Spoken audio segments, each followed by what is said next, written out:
Lily Hampton, the VP said, like it was just another name. I didn't flinch, not outwardly, but inside something went cold, like a power grid shutting off section by section, room by room. I stood in the back of the crowded conference room, tucked between the coffee cart and the fake plant they never watered, the one I once moved closer to the window because it looked so damn miserable. And that's when it happened.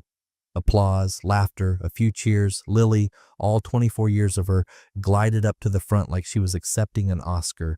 Smug little half smile like she just closed a merger, not just showed up to the job barely long enough to memorize the bathroom codes. 3 weeks. She'd been here 3 weeks. I was 6 years in, 6 years of cleaning up messes I didn't cause, staying late without billing the hours, mentoring interns who now outranked me, pulling off Hail Marys to land clients that no one else could even get on the phone. You know how many birthdays I missed? How many times my wife texted, "Are you coming home tonight?" Only to get back a photo of my desk and a thumbs up emoji. I gave that company more than time. I gave it belief, loyalty, pride. They gave the job to my wife's niece. And just like that, the part of me that cared died quietly behind my tie. I clapped. I actually clapped. Then I turned, walked past the cheap streamers, past the box of congrats donuts, past the junior analysts pretending they were happy for her. I went to my desk, opened my drawer, pulled out the resignation letter I'd printed 2 days earlier, because let's be honest, I already knew. The second Lily walked into the building, smiling with the exact same smugness as her aunt, my wife, I felt it. I handed the envelope to Beth in HR. She blinked like I just spit in her coffee. I smiled. "Effective immediately," I said gently, like I was commenting on the weather. By the time I got back to my desk, the VP was standing by it. "Wait, can we talk?" he asked, glancing at the letter. I looked at him like I just remembered he existed. "Talk to Lily," I said. "She's the future, right?" I shut down my computer. No big dramatic exit, no speeches, just quiet. Weaponized quiet. I left the keycard on the desk, packed the only thing that mattered, my father's old fountain pen, and walked out through the side stairwell. 6 years, not even a goddamn handshake. And here's the funny part. On the elevator ride down, 2 interns were gossiping about it. "Did you see his face?" one whispered. "He looked like he wanted to cry." The other laughed. "Lily's gonna kill it, though. Her aunt's like married to someone important, right?" No one noticed me behind them. That was when it clicked. They thought I was invisible. And they were right. Because that's what happens when you stay too long, play it too safe, and believe that good work speaks for itself. You stop being seen, you become infrastructure. Dependable, unglamorous, replaceable. But what they didn't know, what none of them knew, was that you can only erase a man like me once. After that, he becomes permanent in a different way. So if you're still reading this, do me a favor. Subscribe, like now. Seriously, more than 90% of you just lurk. You want more of this? You want the full picture? Help the team out. It actually matters. Anyway, by the time I got home, the sun was still up. That was rare enough to feel surreal. I parked in silence. No music, no calls, just the low hum of something starting to wake up inside me. And somewhere inside that quiet, a plan started forming. A slow, sharp one. She was waiting in the kitchen when I got home, stemmed glass in one hand, her other hand perched on her hip like some bored soap opera wife trying to play concerned. The wine was already half gone. Pinot Grigio, her thinking drink. "You didn't really quit," she said. No greeting, no warmth, just that brittle edge that always came out when things didn't go her way. I walked past her, opened the fridge, poured myself a glass of water. Cold, still. "Lily deserved it," I said, voice even, almost curious. "Remember?" Her mouth twitched. "She's young. Give her a chance." I drank the water slowly, let the silence stretch between us like a rubber band. I didn't bother pointing out that Lily's version of deserving it involved spending more time organizing the company's happy hour playlist than learning what we actually do, or that I'd once seen her Google what a P&L sheet was in month 2. No, I let it hang there. Her expression was doing the math, even if she didn't want to show it. I didn't argue. That would have been too generous. We sat down to dinner, steak under-seasoned, her specialty, and I was mid-chew when the doorbell rang. She perked up like a student hearing her name on the attendance sheet. That's Dad, she said, already halfway up, smoothing her blouse and checking her lipstick in the reflection of the microwave. He brought champagne. I don't know if she thought I'd be impressed or if she was just rubbing it in. Either way, I stayed seated. He walked in, holding the bottle like a trophy, beaming. Where is she? Where's my little executive? He said in that booming voice that made everyone feel like an afterthought. In the bathroom, she said, but you'll never believe what else happened today. He quit. She said it lightly, like it was a punchline, and that's when the smile dropped off his face like a mask sliding off after a show. You can't be serious, he said, turning to me like I was a misbehaving intern. You're leaving now? I met his eyes. Calm, direct. I already left. He blinked. Once, twice. Then his eyebrows crashed together like tectonic plates. After everything I did to get you in there? Ah, there it was. The truth he never said out loud.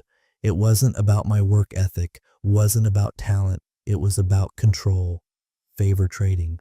He always saw me as the dependable placeholder, a good dog who'd sit and stay and wait for a bone that might never come. He thought he owned my future because he opened the door to it. I stood up, set my napkin down like a closing argument. You didn't get me in, I said.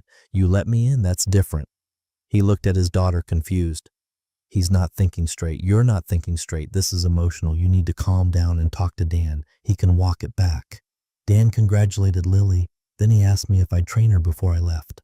I said it with a smile, that same polite, rehearsed smile I'd used for 6 years while swallowing every insult disguised as feedback. Her jaw clenched. His hand tightened around the neck of the bottle. They didn't like this version of me. Quiet, still, unreadable. Because the predictable man is safe. The silent one, terrifying. She tried to lighten the mood. Okay, this is dramatic. Let's just enjoy dinner and talk about what's next. I pulled out my chair slowly. What's next, I said, is the part no one at this table is ready for.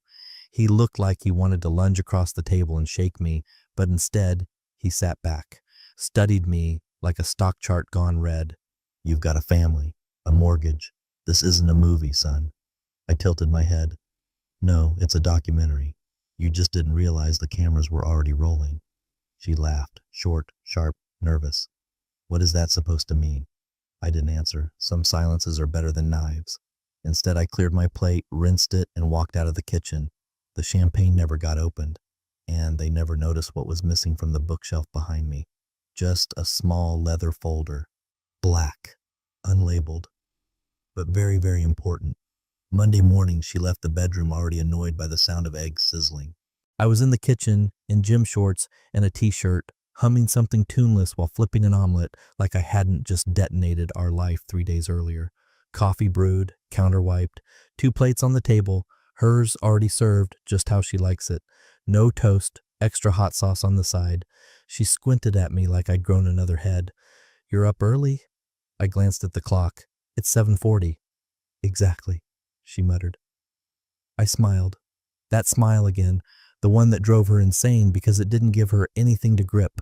No frustration, no sadness, just serene detachment with a dash of mystery.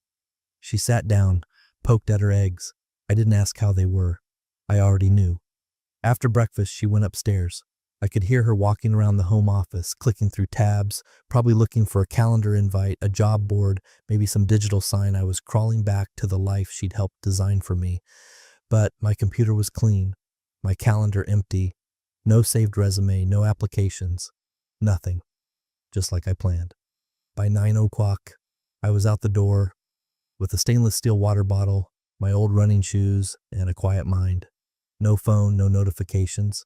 Just 2-hour walks that I took deliberately through areas I never had time to see before. Back roads, industrial parks, dead-end alleys behind abandoned stores, places where things fall apart unnoticed, places where new things quietly begin. When I got home, I cleaned out the garage, not angrily, not performatively, just methodically, every box sorted, every tool sharpened, even took the time to oil the hinge on the overhead door that had squeaked for years. She walked by once carrying laundry, paused at the door, watched me reorganize an entire shelf without looking up. You could start applying, she said, too casually. It's not like you have to be unemployed to prove a point. I didn't answer. I just turned a wrench in my hand slowly like I was deciding where to put it. She stood there for a few more seconds, then turned and walked away. She called Lily that night while I was in the backyard pulling weeds that had been there since last summer. "He's just too quiet," she said. Lily laughed. "That's how losers process it. He's spiraling. They all do that Zen routine until they realize no one's watching." I smirked, not because I heard it. I didn't need to, because it was exactly the kind of thing Lily would say. Her version of reality was a mirror that only showed her own face. To her, I was a man clinging to pride because he couldn't keep up. Let her think it. Let them both think it. Because it's easy to spot rage. It's obvious, containable. But silence terrifies the people who've depended on your compliance. In that silence, I started carving out a new rhythm. Wake early, walk far, fix what was broken, watch who was watching. At night, while she scrolled on her phone and drank her second glass of wine, I sat at the dining table with a yellow legal pad, making lists. Not dramatic ones, no revenge plans, just cold surgical entries. Check on data vault renewal, confirm non-compete end date, reach out to Alvarez, no email, use Signal. Audit folder, Q4 access files, QNF, revisit licensing clause, line 47. She never asked what I was writing. She assumed it was journaling, maybe therapy homework. She wanted me broken. That would have made sense, that she could have pitied or manipulated. Instead, I gave her a man without signals. Still. Unreadable, a ghost with a pulse. And every day, I erased a little more of the life she thought I still lived in. One quiet checkbox at a time. 2 weeks and 2 days after Lily's champagne smile had lit up that pathetic conference room, the press release dropped like a scalpel. Ravenwell Partners will be ending its strategic collaboration with Hampton and Vale effective immediately. No thanks, no explanation, just a silent guillotine blade dressed up in serif font and polite corporate phrasing. They didn't even get a phone call, just woke up to the public decapitation. I was finishing my second cup of coffee, watching a squirrel chew through our fence post, when I saw the statement posted on a private forum I still had access to, thanks to a forgotten login that no one had remembered to revoke. Inside the office, Lily was apparently mid-presentation when the CFO burst into the meeting room holding his tablet like it was a live grenade. "What the hell is this?" he'd barked. "Why weren't we told?" By the time someone printed the release and slapped it on the whiteboard, the blood had drained from Lily's face so fast you'd think her makeup was a filter. Ravenwell wasn't just a partner. They were the partner.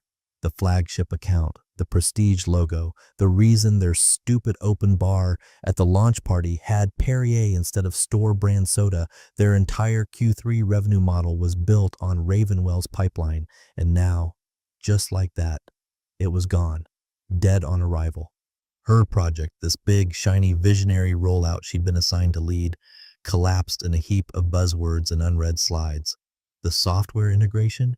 Canceled. The hiring round she pushed for? Frozen. The promo video? Pulled. And the best part? The fine print. The internal audit team started snooping, half to cover their own asses, half to find someone else's neck for the chopping block. And that's when they found it. A side clause. Quiet, tucked inside a licensing contract amended just 2 weeks before my resignation. Clause 47B, termination of partnership may be initiated without penalty should the contract's signatory be removed or replaced without written notice. It wasn't even buried, it was just overlooked. Because who actually reads renewal clauses signed by the guy who always plays nice? The initials on that document? Mine, not Lily's, not the VP's. Not Dan's, just mine. And now that I was gone, clause activated. The rumor hit Slack channels like a virus. Wait, he signed the clause? Was that even legal? Did anyone review it? Why would he? The CFO cornered Dan in the hallway, waving the signed PDF like a priest shaking a crucifix at a demon. This was intentional, he hissed. This wasn't oversight. This was premeditated. And Dan, who once told me I had CEO potential but not CEO energy, looked like he was about to vomit. Meanwhile, Lily, she was in her corner office refreshing her inbox like the partner might suddenly call to apologize. Instead, she got silence, and a couriered package. Inside was a retractable ID badge, hers, revoked access, no fanfare. They didn't even send a thank you card. She texted my wife that night. I saw the notification light up from the kitchen counter. Lily, can you talk? Something happened. I think your husband's involved. My wife tried to act normal through dinner, but she stirred her soup like it had offended her personally. She asked, do you know anything about what's going on with Ravenwell? I sipped my water. Wasn't that the partner your niece was going to revolutionize with her color-coded Kanban boards? She didn't laugh. She stared. You're acting like this is funny, she said. Not funny, I replied. Predictable. The next morning, she snooped again, found my calendar still empty, my laptop closed, and on the dining table, a printout of the Ravenwell press release. Uncreased, centered, intentionally placed. Below it, a yellow sticky note in my handwriting. Every contract is a conversation. Some just happen later. She didn't ask me anything after that. She was starting to realize I hadn't just walked away. I had started walking toward something. Quietly. Precisely. And they'd never even seen me coming. They picked the restaurant carefully. Ravel's. Dark wood, leather booths, and a sommelier who always remembered my name. The kind of place you take someone when you want them to feel important. My wife used to joke that it was the only place I ever looked truly relaxed. She called it my unwind zone. Fitting then that she thought she could rewind things there too. The reservation was for 7 o'clock sharp. Table 14, corner booth, away from the piano, but close enough to the window to watch the city flicker in golden hour. They arrived early. She wore that navy silk dress she hadn't touched in months. The one I once told her made her look like she belonged in a better movie than the one we were living. Her father wore his usual smugness disguised as generational elegance. And Lily was already halfway into her third apology glass of wine before appetizers even hit the table. They ordered my usual grilled trout, rosemary butter, side of charred broccolini, even got the drink right, single malt, neat, 2 fingers. They were really trying, or rather, they were trying to script a scene, one where the wounded man returns, listens to the voices of reason, takes the hand extended across the table, and quietly resumes his supporting role. They thought I was a loose thread that needed trimming. They never imagined I'd be pulling apart the whole damn sweater. By 7:15, they started checking their phones. She texted once, then again. She called, straight to voicemail. Her father flagged down the waiter, snapped, has anyone checked the front? He's not the type to be late. Lily muttered something about dramatic silence and poured herself another glass. At 7:28, the courier arrived.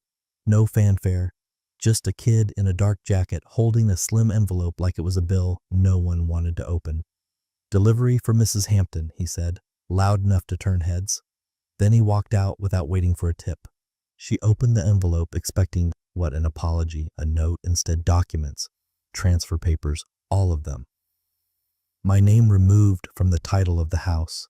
My access to the joint account revoked.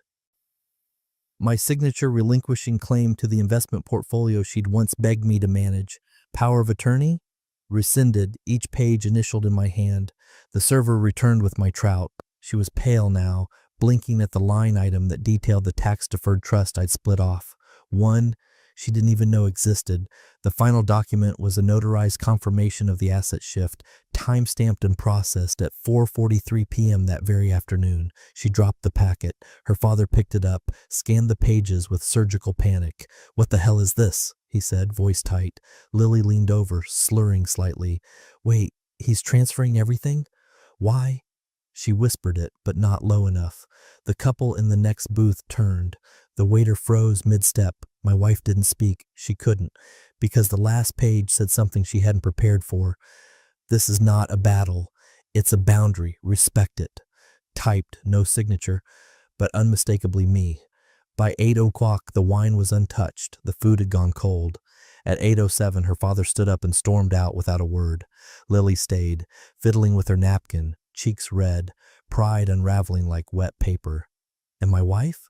She sat there, staring at the envelope. For the first time in years, she wasn't the one leaving someone speechless. She was the one left. He didn't ghost them. He simply opted out. No theatrics, no mess, just clean, quiet extraction. That night she came home to a house that no longer felt like hers. And for the first time, the silence wasn't his. It was hers. The boardroom smelled like expensive anxiety, cologne, burnt espresso, and the faint ozone of air conditioning that couldn't hide the temperature rising. Lily sat in the center of the horseshoe table, trying to look composed, like a woman in charge. Hair slicked back, blazer pressed, tablet glowing softly in front of her. But anyone paying attention would have seen it. The barely controlled tapping of her fingers on the underside of the table, the way her jaw clenched every time someone cleared their throat. The board chair, Malcolm Reyes, a former Navy man with an uncanny ability to weaponize silence, waited until the halfway point of the review before leaning forward. "I'd like to revisit the licensing for the compliance suite," he said. Calm, too calm. "There's some confusion around Clause 12.4. Lily blinked. "Clause 12.4? Reyes didn't repeat himself. She scrolled rapidly, tapping at her tablet. "It should be under our standard enterprise agreement," she said, voice losing altitude. "It's not," said another board member, Helena Ferris, legal counsel turned bloodhound. She slid a folder across the table. "We reviewed the access terms this morning. The contract expired last quarter. The renewal clause was never executed." Silence. Then a whisper of realization passed between the members like a chill draft. The software they'd been building the project on, the core infrastructure of their compliance overhaul, wasn't licensed. It was loaned, temporarily, as part of a goodwill agreement signed by the previous division lead. Me. There'd been no automatic renewal. It was a handshake clause, a ticking time bomb written in plain English. Lily's mouth opened, closed. We had an understanding with Ravenwell, I mean." Helena raised a hand. "Ravenwell terminated that understanding 2 weeks ago. You were notified." "I thought," Lily started, but Reyes cut in. You assumed the software was ours to use. It wasn't." The CFO jumped in, tone tight. "We've already received a cease and desist. The suite's access was pulled this morning. The code base is locked. The platform's gone dark." "Gone dark," repeated Reyes, like he was testing the phrase for weight. Lily was sweating now, not visibly, but the cracks were spidering. Her eyes darted from face to face, seeking a lifeline. Her hand gripped the stylus like it might help her dig out of the hole. "Can't we just renegotiate with them?" she asked. The CTO shook his head slowly. "We burned that bridge the moment the clause was triggered. That clause was written deliberately, Lily. Someone knew what they were doing." Her face changed then, not panic, paranoia. "He set me up," she said, not loudly, but audibly. "My uncle, he did this." "Your uncle didn't write the clause," Reyes said coldly. "The previous division lead did, the one who resigned the same week you were promoted. No one had to say my name. It was already written all over the room." That was when the CFO tossed another file onto the table. "This is the bill," he said. "Violation penalties. 6 figures. Due immediately." 6? Lily gasped. "And that's just from Ravenwell," the CTO added. "Our subcontractors will follow. They were building on that framework. Now they have nothing. The project, her project, was a pile of digital rubble. Timelines shattered. Budgets obliterated. Credibility gone." Helena leaned in. "Did you even read the original agreement?" I skimmed it," Lily muttered, then louder, with some desperate bravado. "It was a formality. No one flagged it for me." "Because it was your job to flag it," Reyes said. "You wanted the title. You got the responsibility." Outside the room, the junior staff could hear everything. The boardroom wasn't as soundproof as Lily thought. By the time she left, sheets of paper clutched in shaking hands. She'd gone from rising star to documented liability, and in her mind, only one person could be behind it. Back home, my wife sat stone-faced at the dining table as Lily paced like a caged animal. "He set me up," she kept saying. "You know he did. That clause didn't get there by accident." My wife said nothing, because deep down she was starting to ask the same question Lily couldn't let herself say out loud. If he didn't leave angry, why does it feel like he never left at all? They thought I walked away from the game. But really, I just stopped playing by their rules. It was supposed to be a quiet Saturday. Rain tapping against the windows, her third espresso reheated twice, and Lily moping on the couch like a teenager grounded by the SEC. The silence in the house had settled into a kind of static, tense, invisible, and loud in all the wrong places. Then her phone buzzed. Cassandra, old friend. "Did you know your husband's at the Founders Roundtable right now?" She blinked at the message, thought it was a mistake or a joke. She hadn't heard that name in months, not since college, and even then, Cassandra was the type to exaggerate. She thumbed back. You mean was? He's unemployed, Cass. The typing bubble popped up immediately. Cassandra. Then why is he on stage right now? Check the stream.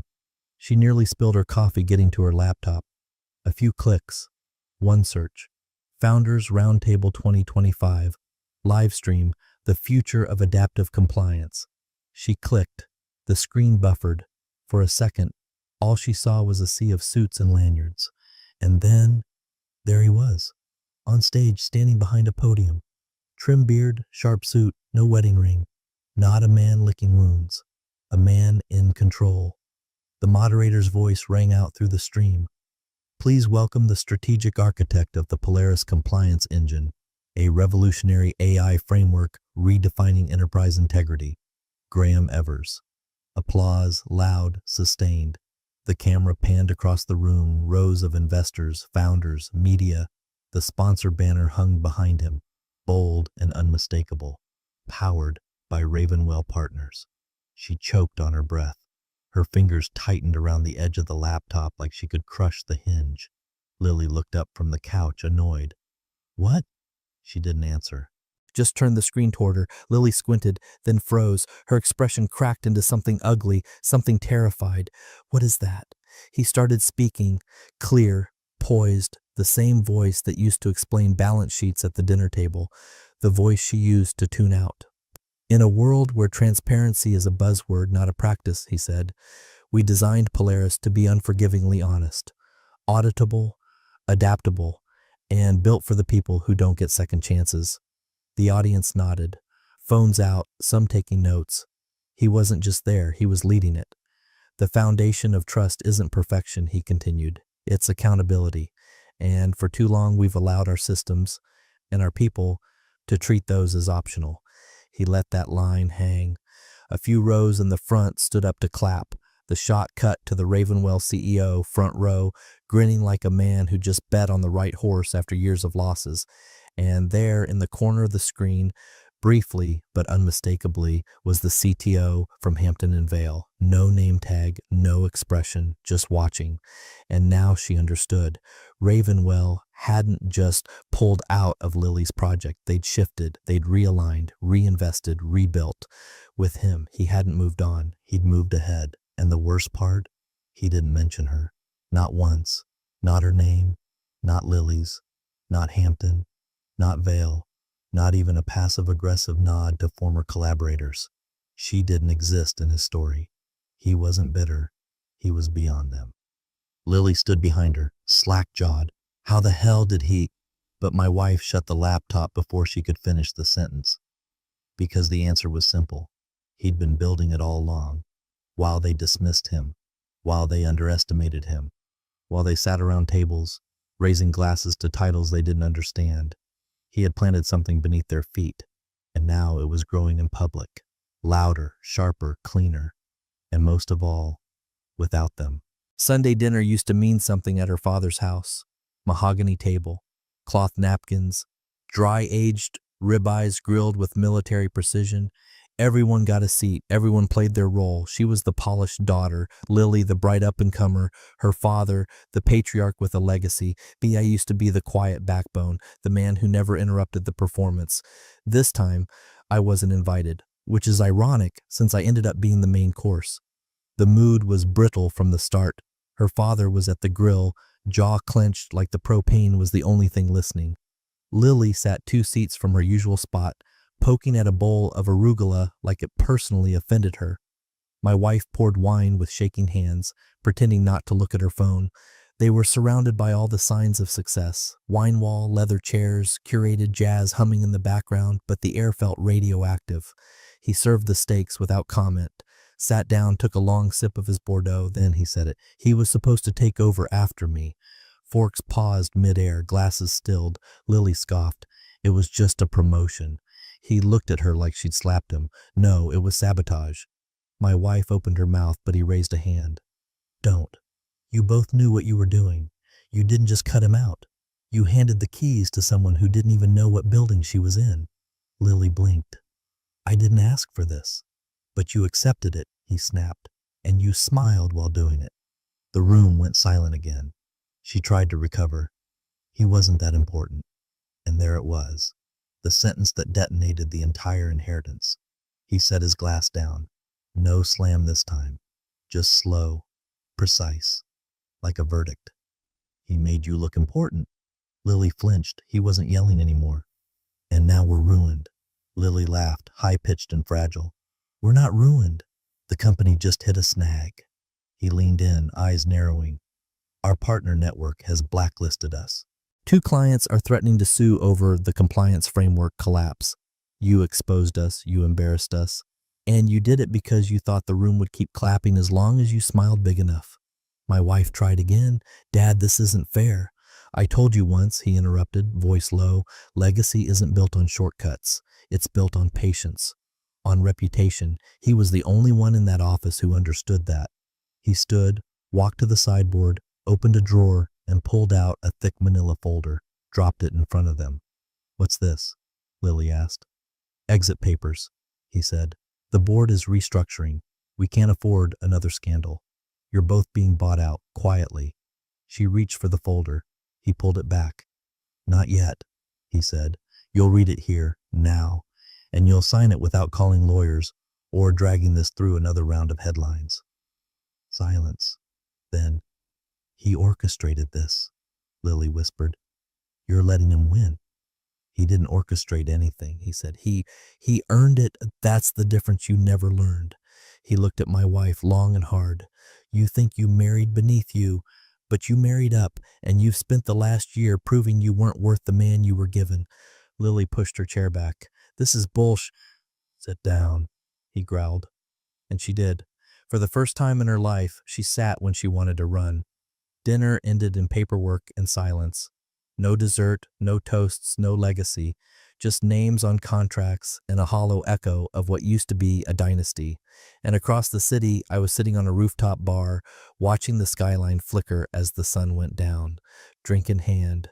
Phone off. They thought I was the exit plan. I was the audit. Monday morning began with optimism, manufactured, fragile, and absolutely delusional. At 7:00 a.m., Lily refreshed her inbox obsessively, hoping for an NDA renewal from one of the mid-tier clients who hadn't yet ghosted them. By 7:10, my wife was already pacing in the kitchen, half-dressed, repeating, "It'll stabilize," like it was a prayer. And at 7:35, her father was on his 5th cup of coffee, staring blankly at the financial dashboard on his iPad, pretending the bleeding was just seasonal. At 8:00 a.m. sharp, the announcement hit. Every inbox, every Slack channel, every industry newsletter. Introducing ArcLight, a full-stack compliance engine. Sleek, modular, fully integrated across 3 legacy platforms. No fluff, no filler, just enterprise-grade execution, and it was everywhere. TechCrunch, Forbes, Insider, LinkedIn front page, even an exclusive on Bloomberg with the headline, "The Compliance Renaissance Has a Name." Click the link, and the first thing you hear, my voice. We built ArcLight for the companies that don't get second chances, for the risk managers, the auditors, the ones who stay late making sure everyone else can sleep at night. Over the footage, clean dashboards, seamless API integrations, real-time reporting, teams collaborating, servers humming, results speaking louder than hype, no backstory, no vengeance, just precision. And in the final frame, a slow zoom out. The camera pans across the executive team, 7 people, standing side by side. I'm on the far left. No smile, no ring, just stillness. Graham Evers, co-founder and chief architect. The first name on the release, not buried in the fine print. The rollout was surgical. A 9:00 a.m. demo went live across 5 time zones. A 9:10 blast from Ravenwell declared ArcLight its exclusive compliance partner moving forward. By 9:30, the first list of endorsements began rolling in, from tech giants to government agencies. The engine didn't just replace a product, it replaced a need. At 9:45, her father's phone started ringing. The first call was calm, an investor asking for clarification on Hampton and Vale's roadmap. The second was clipped, a partner pulling out of a data sharing agreement. The third, pure ice. "We're divesting," the voice said. "It's not personal, it's survival." By 10:10, he had 6 missed calls, 4 emails marked urgent, and a text from a private banker. "Please confirm asset reallocation protocol. ArcLight positioning heavily impacts valuation." My wife saw the video on a colleague's repost. She clicked it with shaking hands, saw my name, heard my voice, felt her stomach cave in as the realization landed. He didn't just succeed, he did it publicly, without her, without all of them. Lily burst into the room holding her phone, face pale. "Have you seen this? He's first. Her father didn't look up. He was staring out the window, jaw tight, eyes glassy, the weight of it finally crushing through the last layer of his delusion. "He launched without even warning us," my wife said, voice wobbling. "He didn't owe us a warning," the old man said quietly. There was no scandal to counter, no headline to spin, no lawsuit to threaten, because I hadn't stolen anything. I'd built it. While they played politics, I made architecture. While they whispered in glass offices, I read every clause, every code line, every loophole they didn't bother understanding. I didn't scream, I engineered. By noon, the market knew where to place its bets. And it wasn't on the old guard. Hampton and Vale stock took its first hit by 12:17. By close, they were already whispering about a fire sale. The compliance sector had a new king, and I didn't need to sit on a throne. I wrote the blueprints for the castle. From the outside, I looked like I walked away. But the truth? I never walked away. I outgrew the room, and then I tore it down from above.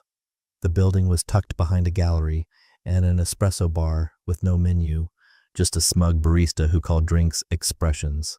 You wouldn't know it from the street, but the top floor of that renovated warehouse held the kind of workspace where deals get made without noise, where the walls are concrete, the light is soft, and the Wi-Fi hums like a secret. She found me there. Weeks after ArcLight had launched, after the news cycle had moved on from the shocking compliance coup and into speculative profiles about what I might do next. I was seated near the corner window, a mug of black coffee untouched beside a stack of spreadsheets and onboarding projections. I didn't look up when she walked in. She stood there for a moment, unsure whether to knock on the glass partition or just speak. She chose neither. She stepped closer. I finished highlighting a row before finally glancing up. "Was this your plan all along?" she asked. Her voice wasn't angry, just hollow. She looked thinner, like she hadn't been sleeping, like the weight of everything had finally made her fold inwards.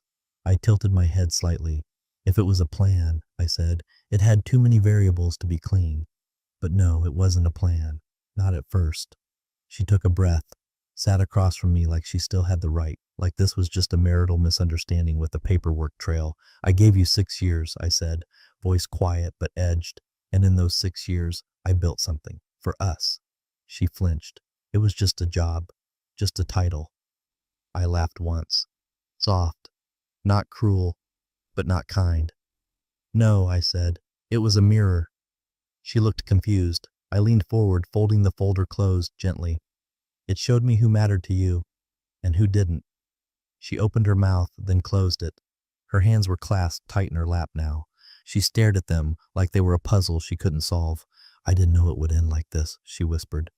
"No one ever does," I said. "Not until the signature hits the paper, then it's not a warning. It's history. Can we undo any of this?" That was the question. Not screamed, not begged, just asked, like a child asking if they can tape the shards of a vase back together and pretend it never dropped. I looked at her for a long time, not with hate. Not even disappointment, just recognition of a story finished, a door shut, a chapter closed, not with fire, but with understanding. "Some mistakes," I said, "come with receipts." I tapped the folder. Yours came with signatures. I didn't rise, didn't motion for security, didn't ask her to leave. I nodded once, then I turned back to the figures. Quietly, efficiently. I heard the breath hitch in her chest, a sound like an apology that would never arrive. She stood there a second longer, then backed away. No goodbye, no closing line, just the soft echo of heels on polished concrete, retreating from a world she no longer had access to. Outside, the city moved on. Deals continued, coffee steamed, and she was just a woman who once had everything that mattered, and didn't know what to do with it. Uninvited, unmissed, irreversibly locked out.